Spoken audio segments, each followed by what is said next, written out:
Ukraine युद्ध के दौरान वहां से छत्तीसगढ़ लौटे मेडिकल के छात्र छात्राओं को यहां के मेडिकल कॉलेजों में दाखिले में हो रही दिक्कत को लेकर एसोसिएशन के सदस्यों ने प्रदेश के स्वास्थ्य मंत्री को ज्ञापन सौंपा और अपनी समस्याओं से उन्हें अवगत कराया। उन्होंने बताया कि यूक्रेन में युद्ध के दौरान पढ़ाई अधूरी छोड़नी पड़ी, अब उनका साल बर्बाद हो रहा है। आजादी के अमृत महोत्सव को लेकर कांग्रेस संचार विभाग के प्रमुख सुशील आनंद शुक्ला ने कहा कि भाजपा को आजादी का अमृत महोत्सव मनाने का नैतिक अधिकार ही नहीं है। शुक्ला ने कहा कि आजादी की लड़ाई में भाजपा के पूर्वजों का कोई योगदान नहीं रहा। आज़ादी की 75वीं वर्षगांठ मनाने का तो सही माने में हक कांग्रेस पार्टी और देश की जनता को है। भारतीय जनता पार्टी को तो आज़ादी की 75वीं वर्षगांठ मनाने का नैतिक अधिकार नहीं बनता है, बल्कि उन्हें आज़ादी की 75वीं वर्षगांठ पे प्रायश्चित यात्राएं निकालनी चाहिए, प्रायश्चित वर्षगांठ मनाना चाहिए, क्योंकि इनके पूर्वजों ने अंग्रेजों की दलाली किया था। जब महात्मा गांधी के नेतृत्व में, पंडित जवाहरलाल नेतृत्व में, सरदार वल्लभ भाई पटेल के नेतृत्व में आज़ादी के दीवाने अंग्रेजों की मुखालफत कर रहे थे, अंग्रेजों को देश से भगाने के लिए आंदोलन कर रहे थे, तब भारतीय जनता पार्टी के पूर्वज, जिनके पितृपुरुष अंग्रेजों की चाटुकारिता कर रहे थे, अंग्रेजों की दलाली कर रहे थे, वे नहीं चाहते थे कि भारत से अंग्रेजी शासन समाप्त हो। इनके गुरु गोलकर ने तो बंच ऑफ थॉट में स्पष्ट तौर पर लिखा है कि अंग्रेजी शासन इस दुनिया का सबसे बेहतरीन शासन है। जिन्हें ये वीर बोलते हैं, वीर सावरकर ने अंग्रेजों से अनेकों बार माफ़ी मांगी। तो ऐसे में भारतीय जनता पार्टी किस नैतिकता से, जिनके पूर्वज आज़ादी की लड़ाई में तमाशबीन बने हुए थे, आज वो आज़ादी की 75वीं वर्षगांठ में आज़ादी का तमाशा दिखाने की कोशिश कर रहे हैं। जनता कांग्रेस छत्तीसगढ़ के प्रदेश अध्यक्ष अमित जोगी ने अपना 45वां जन्मदिन मनाया। इस मौके पर उन्हें बधाई देने सागौन बंगले में सैकड़ों कार्यकर्ता इकट्ठे हुए। अमित जोगी ने केक काटकर सभी का अभिवादन स्वीकार किया और कहा कि उनकी पार्टी और कार्यकर्ता हमेशा गरीब और निचले तबके के लोगों को न्याय और उनका हक दिलाने के लिए संघर्ष करेगी। यात्री गाड़ियों को चालू कराने की मांग को लेकर बिलासपुर में रेल मंत्री का पुतला दहन किया गया और रद्द ट्रेनों को शुरू करने की मांग की गई।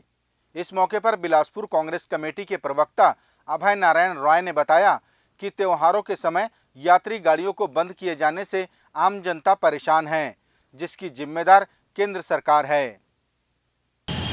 आज जब त्यौहार सिर पर है, रक्षाबंधन जैसा त्यौहार हिंदुओं का बहुत पवित्र त्यौहार और हर घर में त्यौहार मनाया जाता है और बड़ी संख्या में भाई अपने बहन के पास, बहन अपने भाई के पास जाती है।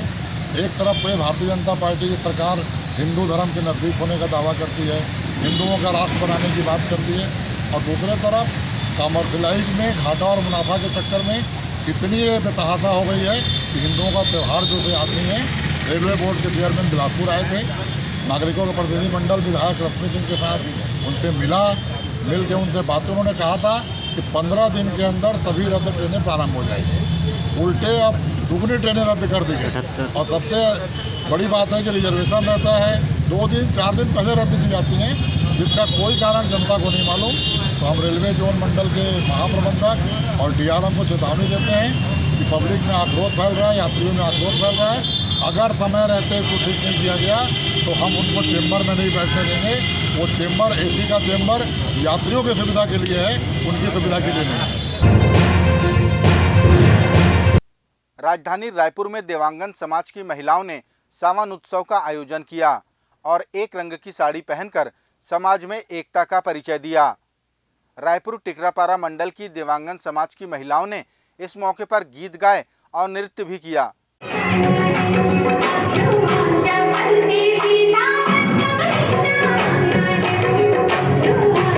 सभी ने इस सावन सेलिब्रेशन में एक दूसरे को बधाइयां दी और मेहंदी प्रतियोगिता का आयोजन भी किया। साइबर क्राइम के प्रकरण को सुलझाने में रायपुर पुलिस ने सफलता हासिल करते हुए दिल्ली के कॉल सेंटर से 6 आरोपियों को गिरफ्तार किया है। रायपुर के वरिष्ठ पुलिस अधीक्षक प्रशांत अग्रवाल ने बताया कि तिलक नगर दिल्ली में संचालित कॉल सेंटर फर्जी पाया गया। उन्होंने बताया कि रायपुर में काटे गए ई चालान के बेस पर दिल्ली से ये ठग फोन और व्हाट्सएप के माध्यम से QR कोड के जरिए ठगी को अंजाम दिया करते थे। अभी तो इन्होंने ई चालान के बारे में अपने को जानकारी दी है, इसकी हम लोग पुलिस रिमांड लेंगे और दूसरे तरीके के फ्रॉड भी हम लोग को संभावित है कि इन लोगों ने किया होगा।